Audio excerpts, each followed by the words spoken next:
ça. Amen, amen, amen. En tout cas, nous bénissons le Seigneur. Vraiment, que Dieu vous bénisse, pasteur. Alors, Amen. nous passons à notre quatrième question. Mhm. Ici, est-ce que Dieu autorise le divorce au couple chrétien? Ok. Réponse. De façon générale, le divorce est interdit dans la Bible. De façon générale, le divorce est interdit. Parce que le divorce détruit les mariages, détruit une institution divine. Le plan de Dieu. Le plan de Dieu, voilà. Le divorce, c'est une révolte contre Dieu, en fait. Alors, le Nouveau Testament, nous parlons des chrétiens, hein? Nous ne sommes pas dans l'Ancien Testament. Exactement, nous parlons des chrétiens. Là, Ceux qui ne sont pas chrétiens peuvent divorcer, ce n'est pas de notre affaire. Ok. Nous parlons des chrétiens. Donc, le Nouveau Testament mentionne 2 cas où le divorce est légitime. Quoique ce n'est pas souhaitable. C'est pas souhaitable. Mais c'est légitime, 2 cas. Premier cas, en cas d'infidélité, adultère. Deuxième cas, en cas de un chrétien ou une chrétienne qui a épousé un non-chrétien ou une non-chrétienne. Une païenne ou un païen, comme on dit. Voilà. Donc, alors, si, donc dans ces 2 cas, s'il y a infidélité ou adultère, le chrétien peut divorcer. Ce n'est pas moi qui le dis, c'est le Seigneur lui-même qui le dit. Nous allons d'abord dans Matthieu chapitre 5, verset 31-32. Matthieu 5, 31-32, le mariage est... Voilà.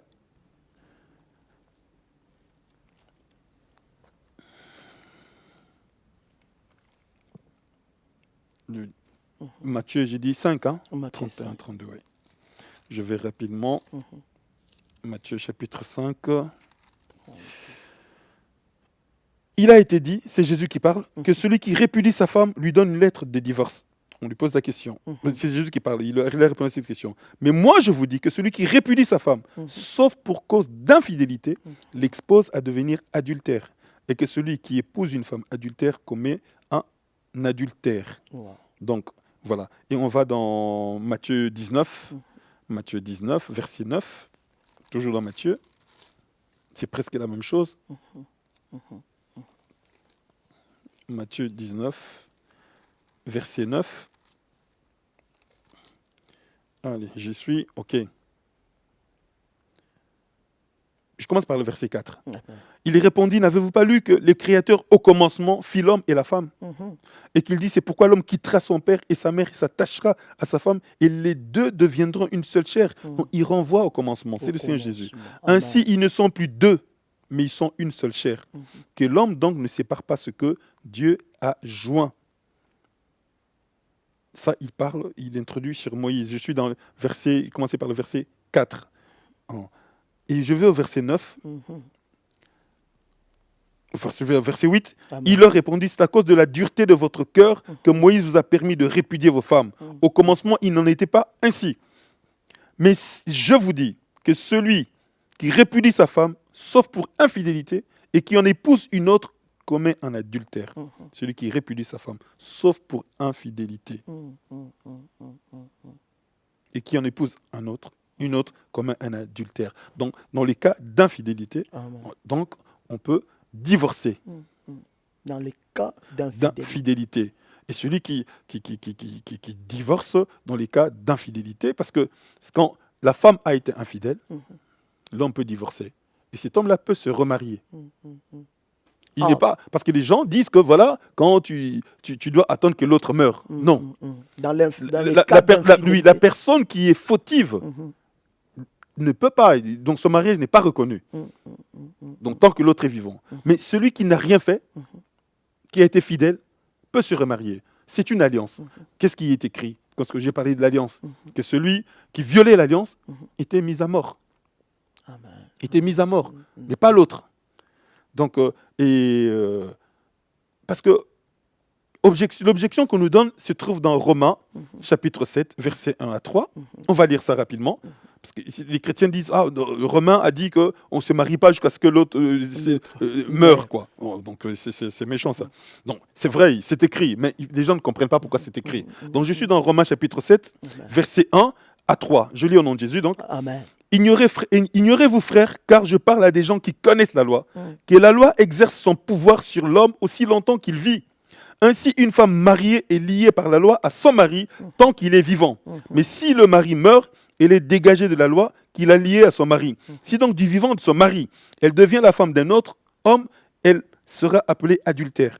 Donc, cette femme qui est mariée et qui va avec un autre est adultère. L'adultère, c'est ça, elle trompe son mari. Mais si le mari meurt, elle est affranchie de la loi, de sorte qu'elle n'est point adultère en devenant la femme d'un autre. Alors, pour qu'on comprenne cela, pourquoi Paul dit ça? Il dit, de même mes frères, vous aussi vous avez été par le corps de Christ mis à mort en ce qui concerne la loi, pour que vous apparteniez à un autre, à celui qui est ressuscité des morts, afin que vous portiez des fruits pour Dieu. Il dit quelque chose de très, très profond. En fait, oui, il dit ici, il compare tout simplement. Il dit, la femme qui est liée à son mari, tant que le mari est vivant, elle ne peut pas se marier à quelqu'un d'autre. Il faut que le mari meure. Donc, c'est la loi. Vous aussi, vous étiez mariés à la loi. Or, la loi est immortelle.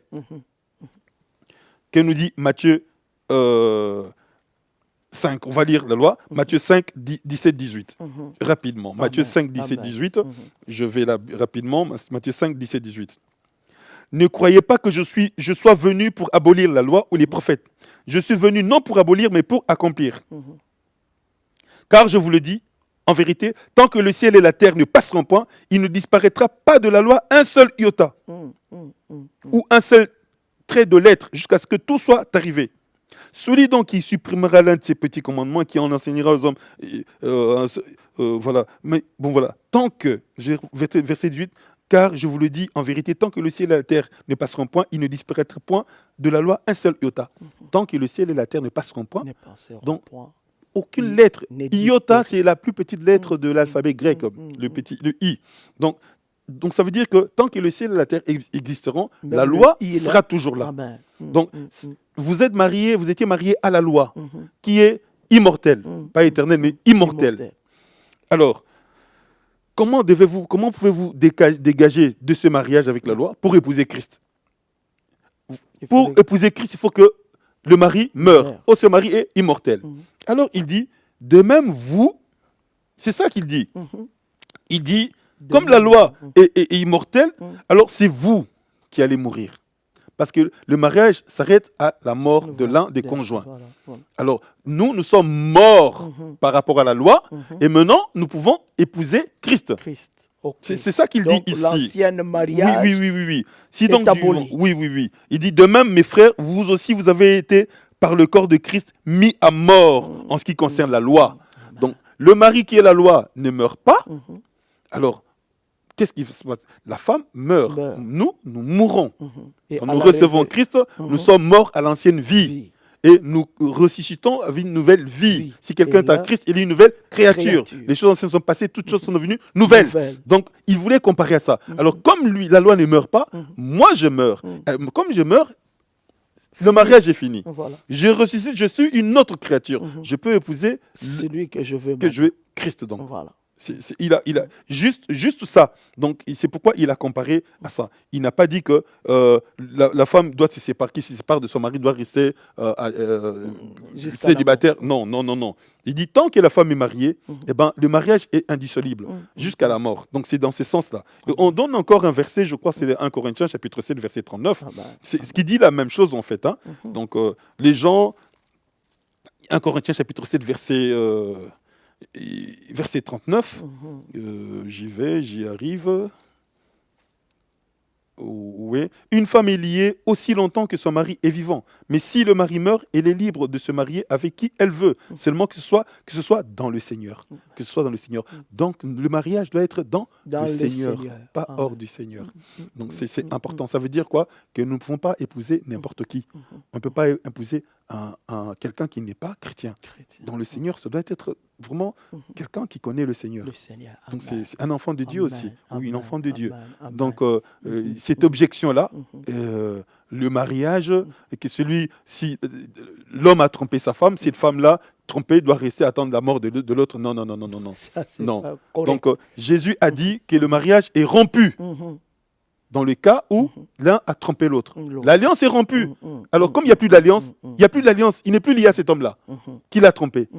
Elle n'est plus liée à cette femme-là qui l'a trompé. Comme il n'y a plus d'alliance, il est libre de se marier. Amen. Même si l'autre est vivant. C'est l'autre qui est condamné. Son mariage n'est pas reconnu. C'est ça, en fait. Même s'il va se marier à quelqu'un d'autre. Même si on mariage... appelle les bishops, les archibishops, les apôtres, les prophètes, 10 ou 100 qui prennent pour cette personne, ce n'est pas reconnu. Son mariage n'est pas reconnu. Non. Mais celui qui a été trompé peut se marier. Non, c'est comme ça. Amen, amen. Parce qu'on dit, ah non, si ta femme t'a trompé, eh ben, tu restes éternellement jusqu'à ce qu'à sa mort, vous êtes liés. Non, vous êtes toujours liés. Non, vous n'êtes plus liés. Non, c'est fini. Donc, l'alliance a été violée. Donc, coupée. Il n'y a plus d'alliance. Il n'y a plus d'alliance. Rupture. Oui, il y a rupture, en fait. Oui. C'est comme ça que ça se passe. Ok. Gloire au Seigneur. Gloire au Seigneur, en tout cas. Quand quelqu'un viole l'alliance, là, le contrat est... Bon, allez, deuxième cas, comme j'ai dit, abandon du toit conjugal. Ça, on le voit. Donc, Paul nous le dit quand il parle du mariage dans 1 Corinthiens chapitre 7. Il dit... c'est ici...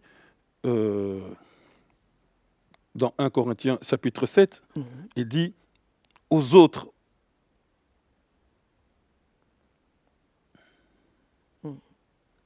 bon, je commence par le verset 10. 1 Corinthiens chapitre 7, verset 10. À ceux qui sont mariés, j'ordonne, non pas moi, mais le Seigneur, que la femme ne se sépare point de son mari.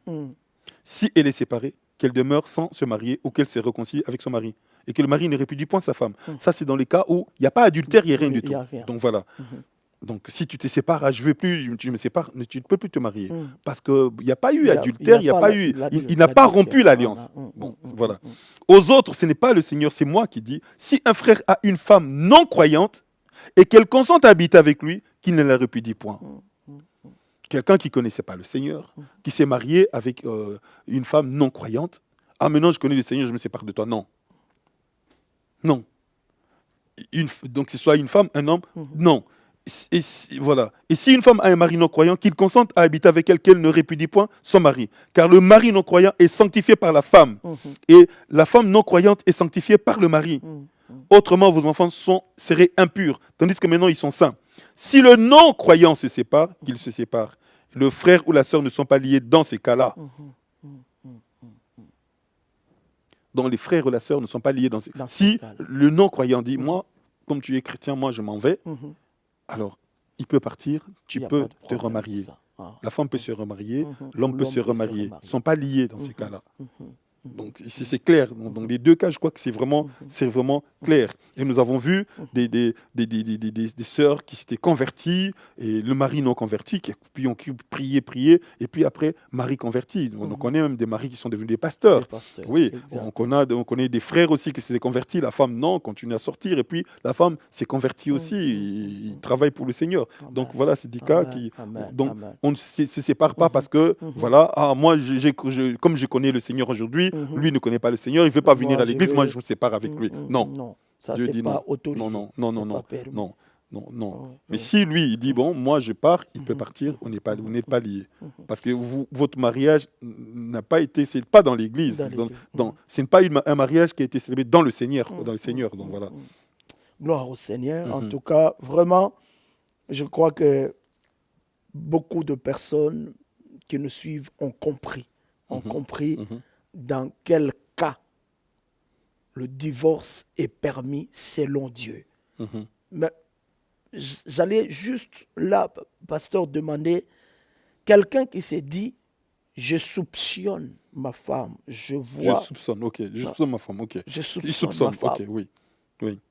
que elle est en train... J'insiste bien sur le soupçon. Voilà. Oui. On n'a pas trouvé, mais je soupçonne. Mais il soupçonne sa femme.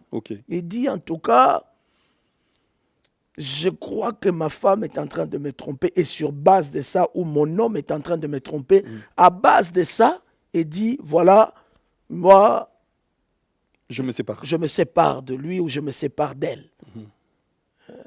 Parce que pour lui, il dit en tout cas, moi, avec cet homme, je vous vois souvent ensemble, je vous vois rigoler, vous sortez ensemble, vous partez manger, vous buvez, tout ça, et tu reviens à la maison.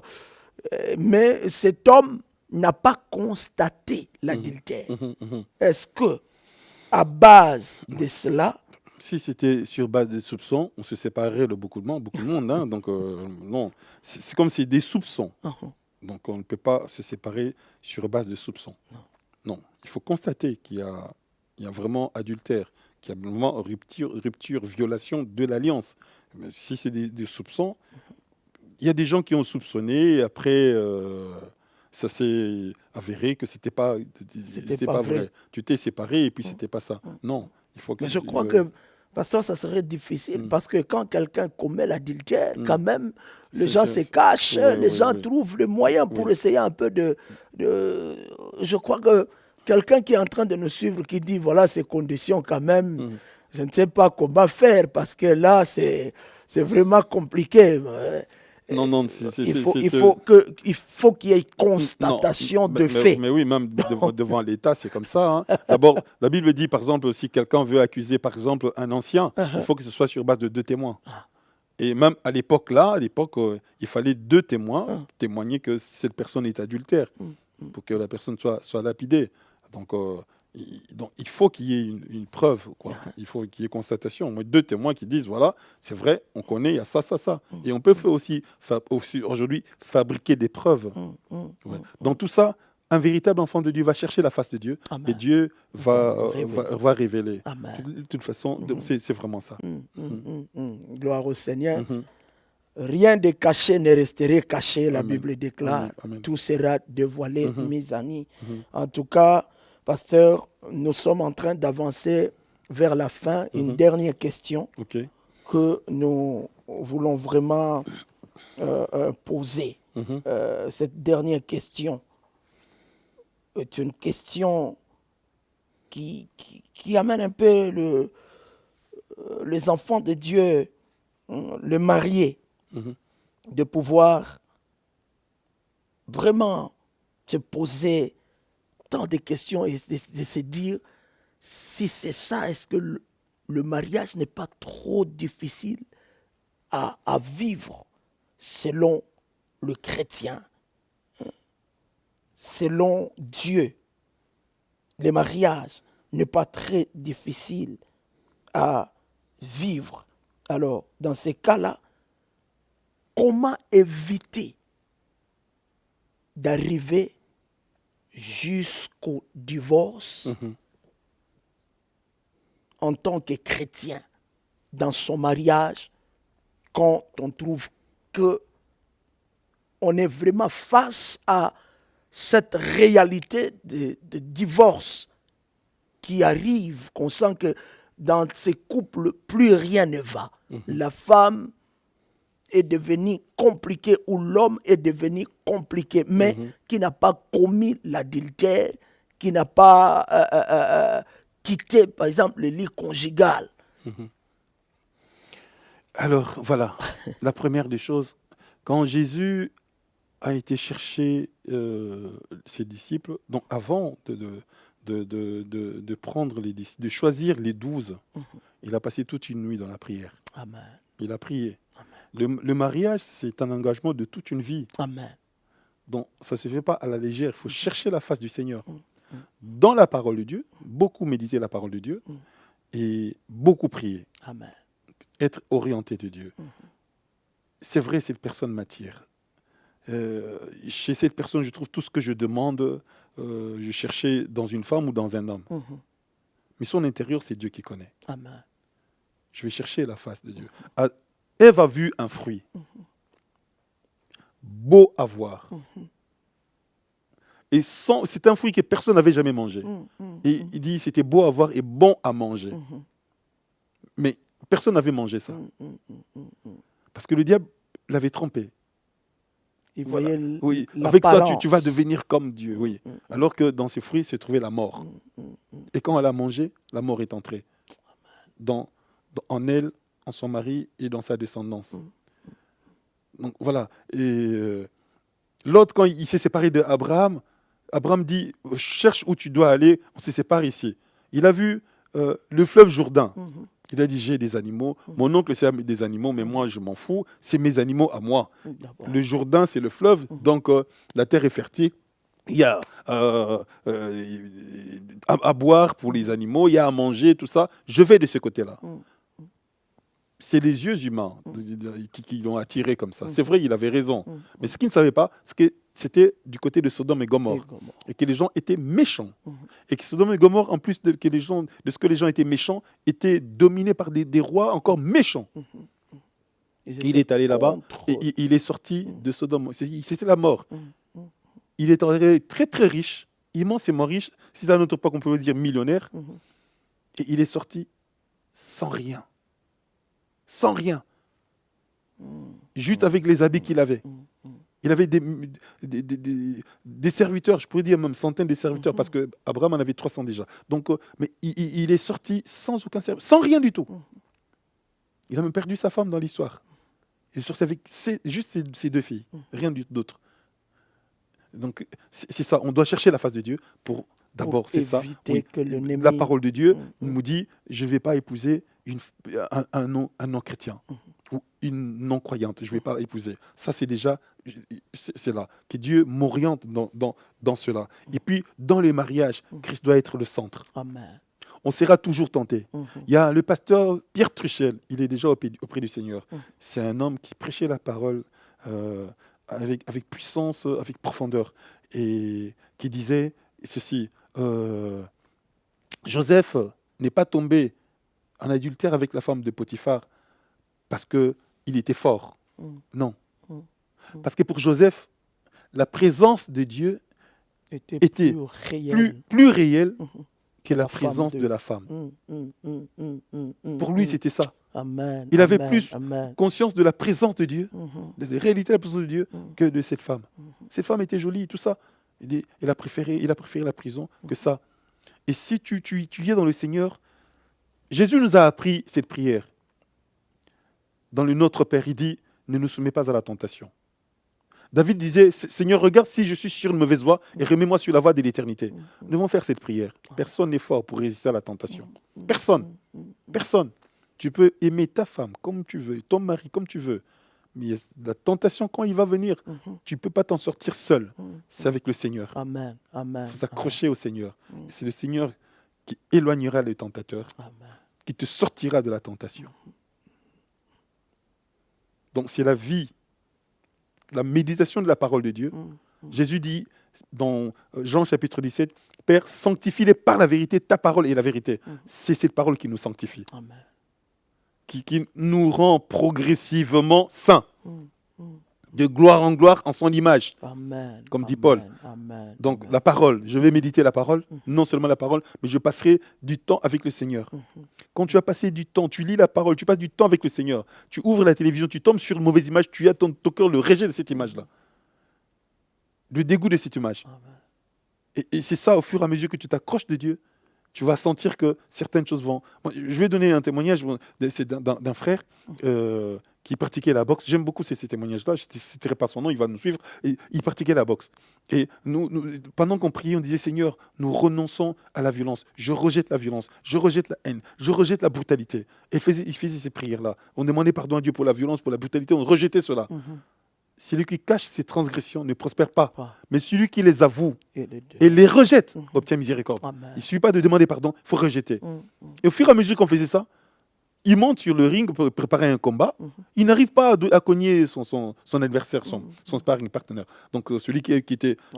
Il dit, et puis l'entraîneur dit, mais ça ne va pas, qu'est-ce qui se passe? Il dit, c'est sûrement parce que je viens de commencer un nouveau boulot. Et c'est là qu'il a arrêté. Il m'a dit, pasteur, je n'arrive pas à faire du mal à l'autre. Je ne peux pas donner de coups de poing comme ça gratuitement. Je n'arrive plus. Il n'y a plus de violence en moi. Donc, c'est ça, au fur et à mesure que nous nous accrochons à Dieu, et quand on se décroche de Dieu, c'est alors qu'on devient faible. C'est alors qu'on peut tomber. Il faut s'accrocher à Dieu. Amen, amen, amen, amen. C'est ça, c'est vraiment ça. Et puis, je vais dire, la Bible nous dit, 2 Corinthiens chapitre 6, versets 14 à 18, on peut lire, il dit, ne vous mettez pas avec les infidèles sous un joug étranger. Ça, c'est important. 1 Corinthiens 15, 33, les mauvaises compagnies corrompent les bonnes mœurs. Il faut choisir les gens avec qui on vit. On voit aujourd'hui l'homme qui est marié a des amis qui n'est pas marié. Qui ne sont pas mariés, qui boivent et tout ça. Donc, on ne va pas rejeter. On doit être avec tout le monde. Mais on ne va pas sortir avec eux, par exemple. Il faut éviter certaines choses. Leurs conseils. On dit, voilà, moi j'ai entendu, avec les Juifs, il faut être comme les Juifs, avec les Grecs comme Grecs. C'est vrai, Paul a dit ça. Bon, nous avons un exemple. Jésus-Christ était Dieu. Et il a vécu avec nous comme homme. Hein, avec les hommes, il a été homme, sans commettre les péchés des hommes. Sans pourtant faire ce qu'ils font. Sans commettre les péchés des hommes. Sans commettre les péchés des hommes. Et ça, les gens ne disent pas ça. Non. Voilà, sans vivre comme les hommes. Donc voilà, on m'appelle dans une fête de l'entreprise, je vais y aller, mais je ne serai pas dans leurs bêtises, dans tout ce qu'ils vont faire. Et mes yeux, si tu veux recevoir les visions de Dieu, tu ne vas pas laisser tes yeux regarder des films impurs, des films pornographiques. Et les gens, c'est qu'ils ne savent pas, dans le mot pornographie, il y a pornéia. Pornéia, ça veut dire prostitution. Ça veut dire quand toi tu regardes un film pornographique, tu te prostitues. Parce qu'il y a des personnes qui sont là, ne sont pas mariées, mais ils sont en train de faire ces actes-là parce qu'on les paye. Ils se prostituent. Et toi, et puis je vais aller spirituellement, derrière ces films pornographiques, il y a des esprits. Qui sont la majorité des gens que moi j'ai rencontrés, qui regardaient les films pornographiques, faisaient deux choses après. Masturbation, ou bien les prostituées. Ah oui, vraiment c'est véridique ça, des gens que j'ai rencontrés, pour qui j'ai prié. Ça te pousse à faire des choses impures. Un enfant de Dieu ne peut pas regarder des films impurs. Amen. Amen. Tu regardes des films impurs, tu veux recevoir des visions de Dieu? Non. Impossible. Ce sont des visions diaboliques qui vont rentrer, qui vont te pousser à autre chose. Donc nous devons nous préserver de certaines choses pour ne pas tomber. Et quand il y a des problèmes dans le couple, priez. Amen. Priez. Les tentations, il y aura. Qui est ce chrétien qui peut dire qu'il n'a jamais été tenté? Moi, j'ai été tenté. Amen. Ah, oui. J'ai été tenté. Tout le monde. Être tenté, c'est pas péché. Sinon, Jésus aurait péché. Parce que Jésus a été tenté. A été tenté aussi. Les tentations, ça viendra. Moi, je connais un frère qui était tenté dans son bureau. Il reçoit quelqu'un qui dit, il a prêché, et puis quelqu'un dit, ah, pasteur, vraiment, j'ai un problème, tout ça, dans le bureau. Et pendant qu'on parlait, et le Seigneur lui révèle ce qui était caché dans la femme. Commence à prier, ouais. Commence à prier, je connais les deux personnes, hein, je ne cite pas leur nom. Commence à prier et paf, la personne qui tombe. Et l'esprit en elle commence à dire, j'étais venu parce que je t'ai vu, tu as prêché contre le péché, je dis, je vais te faire tomber. Parce que moi, j'ai fait tomber telle personne. Et elle a cité le nom des personnes qu'elle a fait tomber. En Afrique, dans son pays en Afrique. Je vais tomber telle personne, moi, aucun homme de Dieu ne me résiste. Il a dit, et puis il a chassé ces esprits-là qui sont partis. Donc cet homme de Dieu était tenté. Tenté au bureau. Donc être tenté, ça arrive au travail, tout ça. Ça arrive à tout le monde. Nous qui avons travaillé en contact avec des gens, les tentations, ça arrive. La femme qui sort de sa maison, elle est belle, elle est bien habillée, elle va être tentée dans la rue. Mais pour résister à tout ça, il faut rester dans la parole et dans la prière. C'est ça. Amen. Oh, gloire à Dieu. Voilà, bien-aimés dans le Seigneur. En tout cas, nous arrivons à la fin de notre émission par cette question. Donc, nous comprenons par là qu'un couple chrétien doit être assidu dans la prière et dans la parole. C'est-à-dire, il faut méditer la parole et prier pour surmonter toute tentation. C'est vraiment le mot de la fin de notre mission.